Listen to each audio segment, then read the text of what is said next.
1, 2.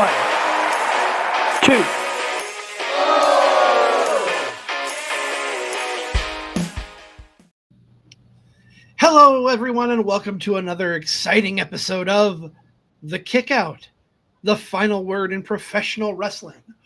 We are part of the For Frequency's Sake podcast network, an extension of Card Subject to Change, powered by Lopez Pizza, built by Durham Remodeling, colored by Ryan Allison Tattoo. And, of course, one quick programming note before we get going. We are live now with the signups for the For Fantasy's Sake Toys for Tots Bowl. Head on over to For Frequency's Sake Facebook page or Twitter page, X page, whatever you want to call it. Sign up. Be sure to tell them that Card Subject to Change sent you so you can be part of our league. Anyway, I'm not alone on this journey. Joining me, as always, is my wonderful tag team partner, one half of the tag team champions of the For Frequency's Sake podcast network, Mr. Never Wrong, Nick Bull. Never Wrong, how you feeling today, my friend? Hey, feeling pretty good. A little warm. It's summertime here in the Midwest, but that's to be expected. Big time. How are you doing today? How are you, CC? Man, I'm doing good. I've been to the pool two or three times for the last few days. Been working out a little bit, getting back in my habit. So, feeling pretty good. Good. Yeah, we had the big 4th of July weekend, just celebrated that. We're halfway there between that and the next weekend. We all know what's going on next weekend in the wrestling world, just about anything. So we thought we'd catch you up here midweek. And since there's a lot of wrestling to discuss next weekend, what do you want to talk about? What do you want to talk about now, CZ? Well, this was brought up when I was visiting the Rejects podcast a week or two ago. And it's something that I wanted to get your thoughts on and wanted to express mine for our listeners and viewers.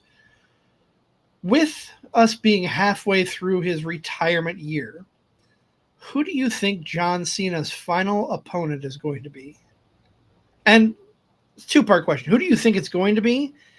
And if it's not who you think it's going to be, who do you want it to be?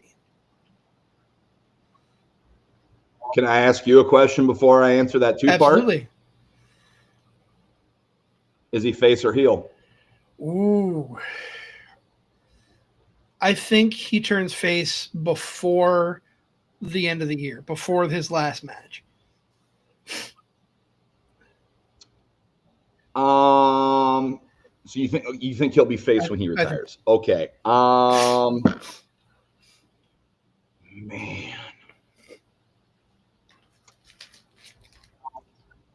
He's kind of had these. I'm going back and watching old SummerSlams currently, and he's kind of on this farewell tour. We've had the one-on-one matchup with Randy Orton. We've had a one-on-one matchup with CM Punk. Are we going to get The Rock? Are we going to get The Rock for a third time? I think, honestly, you mentioned The Rock. I think that's 100% who his final opponent's going to be. That's just my opinion. Really? Okay. I'm not saying I want it to be The Rock. Let's just say it is going to be The Rock. I'll throw out two other names. If we're going down this memory lane, where's Brock Lesnar? Let's bring him back for one more match. Yeah. Him and Cena had a thing for a while there. I don't know. It's a name we haven't seen on the farewell tour. If it's an active wrestler, I'd like to see Gunther be the guy who retires him. Hopefully we're going into Saturday night's main event here with Gunther retiring Goldberg. And if he could retire Cena, that'd be great. That'd be cool. That'd be a big bump for whoever it is. I think it's got to be a heel. I hope he's face when he retires. And I think that starts at SummerSlam. I think at SummerSlam, I think we get the turn from Cody by the end of the event. They've already kind of sowed the seeds of Cena turning back to face with this, with the event last weekend in Saudi with Night of Champions, where he hesitated to pull the trigger with the title belt shot. He's going to hesitate to pull the trigger at SummerSlam, and Cody isn't. Cody is going to do whatever he takes to get that belt back, and in turn, I think it's going to turn Cody heel, and then Cena will be back face. So I do think Cena will be face for the end of his run here, as we end, round out 2025 here in a few months. Other than that, I have this underlying feeling too. It's going to be The Rock. I really do. I don't know who else makes sense at this point. I mean, I can name a name that's not going to happen. Excuse me. In a perfect world, the scenario that I would envision is very much like New Year's Revolution from 06. Obviously, there's not going to be an elimination chamber, no cage going up, but Cena finishes whoever that last opponent is, and out comes somebody with an authoritative figure, whether it's one of the GMs or whether it's Triple H, and says, "Oh, no, your night's not done. You think you know me." In a perfect world, Edge would come out. In a perfect world? Okay. Yeah, I don't know how long his contract. I don't either. That's why I don't think it's realistic. But they had such a storied rivalry. That's the one. What's that? Definitely had their battles. Had their battles. They definitely had their battles, Edge and Cena. They've got their history. They've got their story. They battled several times throughout both of their respective runs. So Edge would be a really good one. That would be really good. What do you guys think? Who do you think out there is going to be John Cena's last opponent? Would you like to see John Cena's last opponent be, and will he be face or heel? Let us know. Hit us up on socials.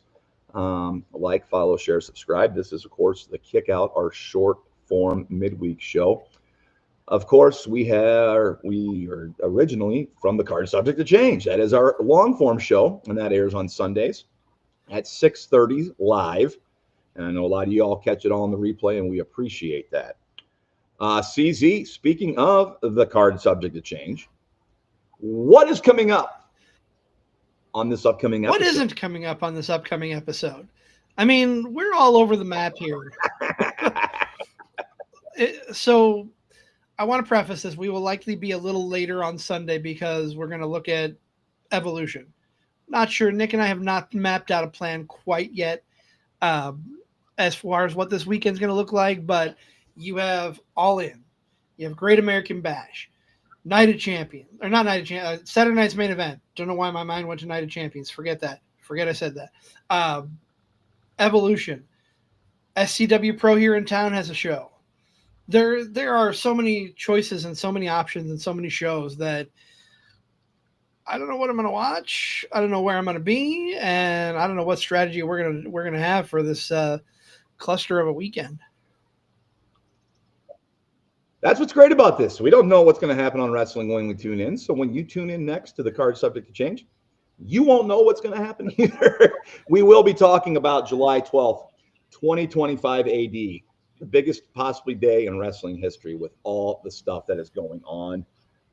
Tune in to find out for sure. That'll be on this upcoming episode of the Card Subject to Change podcast. Any other house cleaning we need to do, CZ, before we get along our way? Nothing I can really think of. I've gotten back in the habit of writing again. I've got a new article coming out tomorrow morning. That'll drop at 9 a.m.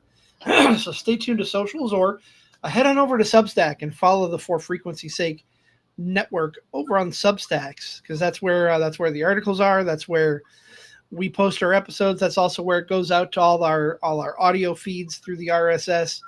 A lot of great content there. If you're a wrestling fan, if you're a sports fan, worth a follow. Hit us up.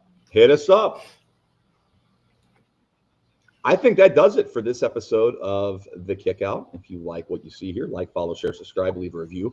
Reach out to the Wizard CZ or myself, Never Wrong Nick Bull. We'd love to chat wrestling. We'd love to hear from you. But that is it for the here and now. He is the Wizard CZ.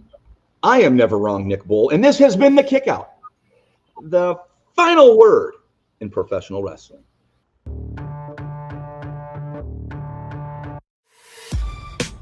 This has been a For Frequency's Sake Podcast Network production. For more great content, subscribe to For Frequency's Sake on YouTube, Facebook,